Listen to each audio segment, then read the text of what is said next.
So good day everyone. I am May Claire B. Studio from BEd 2F. And so now, let's move on from social dance. So what is social dance?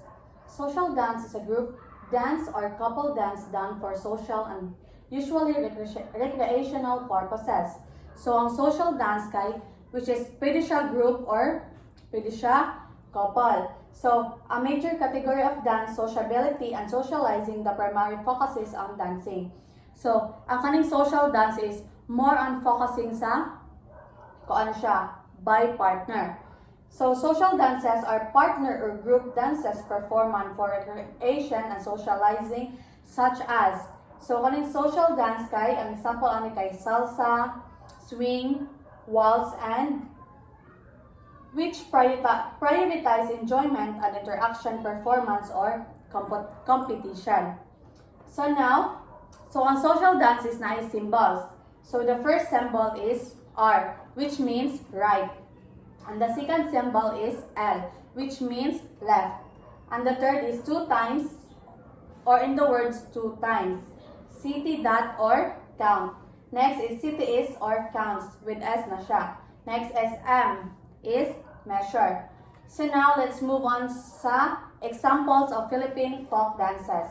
So the first example of Philippine folk dances are Cariñosa. So Cariñosa is a Philippine folk dance or Hispanic origin from Panay Islands. So kaning Cariñosa is came dito ni siya gikan sa Panay Islands. So ang Cariñosa is na word na Spanish. Ang word na Spanish sa Cariñosa is affectionate.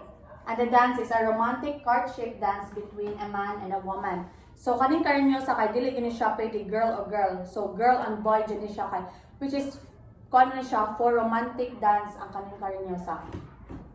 So maybe kita gurog tanan kailan Cariñosa kay, which is we came from senior high. I think nagkuan na tani naka-perform na tani Cariñosa. So the second, wait. So ang costume sa Cariñosa is, ang girl mag-wear og balintawak or atong tawag is Filipiniana. And ang boy is barong Tagalog and any color trousers. So barong na siya, kailan nagurta-tanan niya. Ang trousers is any color siya. So ang music ay composed of 2 parts, A and B. So ang count ani sa Cariñosa is 1, 2, 3 to a measure. So, ang time signature na to ani kay 3/4. So, ang formation na to kay partners stand opposite and facing each other. So, ako na kay partner dali, which is mag-face me kay opposite man ako. And about 6 feet apart. So, ang among distance kay 6 feet. So, when facing the audience, girl is at the right and the boy right of the boy. 1 to any number of couples may take part in this dance. So, if mag-perform na Cariñosa, ang girl kay permit na siya sa right sa boy. So, next example is ang Alitap-Tap.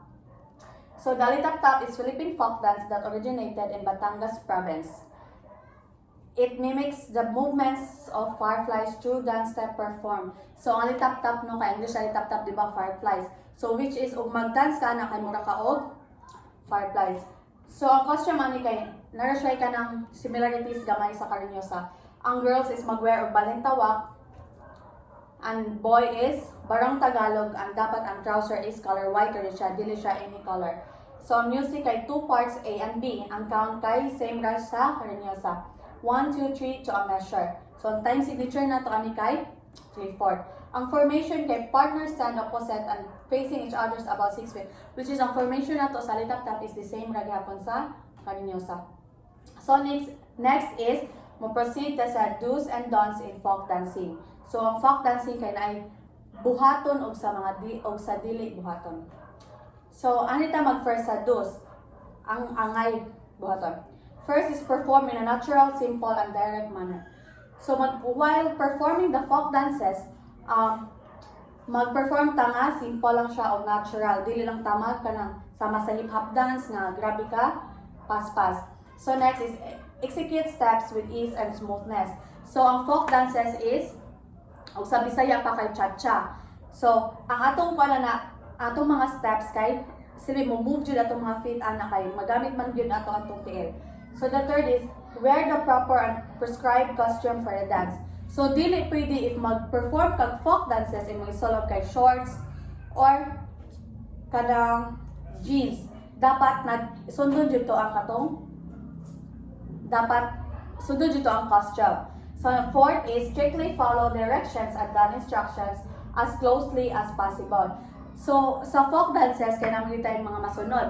So dapat i-follow din siya. So the last one sa juice is dance with suitable feeling and expression. So dili ka pwede mo sayaw sa folk dance nga mag-makeup. Dapat with feelings niya ato sang ikuan ang ato ang expression. Next is dance, ang mga dili ang ibuhaton. So first is prevent exaggerating the dance steps. Dili pwede imong partner na adiha ikaw na kang atos layo. Dapat ug unsa gitoy dapat 6 feet apart mao ra jud to. So second is avoid dancing into flowing, graceful and ballet-like manner. So dili ka pwede mo sayaw nga mura kag nag hip hop or sa laing dance nga kanang normal nga dance, dapat sa folk dance yun siya. Next is avoid long entrances and exits. So ang kani siya mag-avoid jud ta sa long dances and long entrances and exits. Fourth is avoid performing too elaborate and complicated steps. Sa kanin siya, ang folk dances is mga simple running na steps. Dapat imong avoidan ang mga ma-exaggerate jud yung lawas kay musamot og kalisod. Last one is avoid calling a dance folk dance unless the steps came from the traditional dances. If musayo ka ng hip hop nga mo itawag og folk dance, di ba dili siya pwede, dapat imo na i-avoid. So next is let's move on from warm-up exercises for ballroom dance-like exercise. So, mga warm-up na siya sa ballroom dance. So, the first one is walking knee to chest. Like this. Kani. Ana gina ang first. Walking knee to the chest. So, the dynamic stretch is a great way to get your body moving while stretching main muscle groups slowly. So, kani ang first. Second one is lunges. Stand with one leg straight in front on you and straight behind, then slowly bend the back leg down into lunge position like this. Ana. Muna siya ang lunge. Third is partner calf stretch.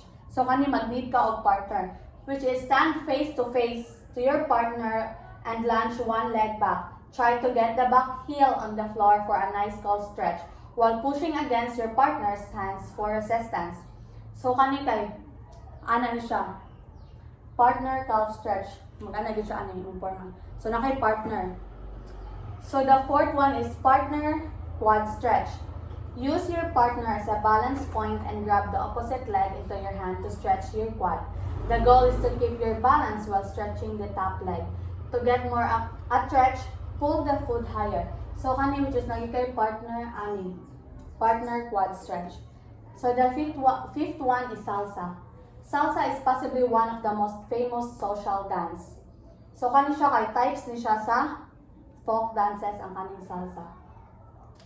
So number 6 is swing. It's a popular social dance that is often characterized by lifts, spins, and flips. It's generally upbeat, lively, and a lot fun to watch. So ang swing kay like this. Ana ra, murag bata nga nagduwa. Next is neck stretch. So ana ra ni siya. Next is shoulder activation and wall. Mag-ana ka sa wall. Ana. Next is partner shoulder stretch. So nagi kay partner ana nga stretch imo kanina. 10 is partner chest opener. So kani ana. Kato kay ana, kani kay paana. Ana. Next is partner back bend. Lagi kay partner mag-ana ang duha. Kani. Next is side body stretch. Kani. Side body stretch. So next is tips on dancing position. Partner should not be held too closely or tightly. It's not proper for a lady to clutch. So kani tips on dancing positions kay ang partner kay mag-maintain ra jud siya. Next is several amateur male dancer positions, the right hand at the lady's waist or even close to her right side on the closed position. So, ang right hand kay mag-ana gud siya. Ana. Sa iyang partner. Next is, partner should not be held too loosely either This looks if they have hardly been introduced and makes difficult to lead or follow. Fourth is partners should be not lean exclusively forward or backward sway from the side by side. Next is both partners should avoid keeping joint hands straight down. So now let's move on to types of social dances or ballroom dance. So first is foxtrot. This is an all-American dance set to jazz music and can be fast or slowly depending on the band. It is a smooth, progressive dance characterized by long, continuous flowing movements across the dance floor. It is danced the big band, usually vocal. So foxtrot. Next is waltz.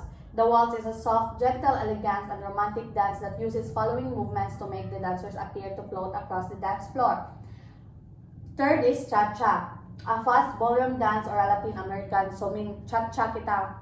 Naman natin sa ito ang cha-cha. Next is rumba. Rumba, also spelled rumba ballroom dance of a Kokovan dance origin that became internationally popular in the early 20th century. So that's all. Thank you.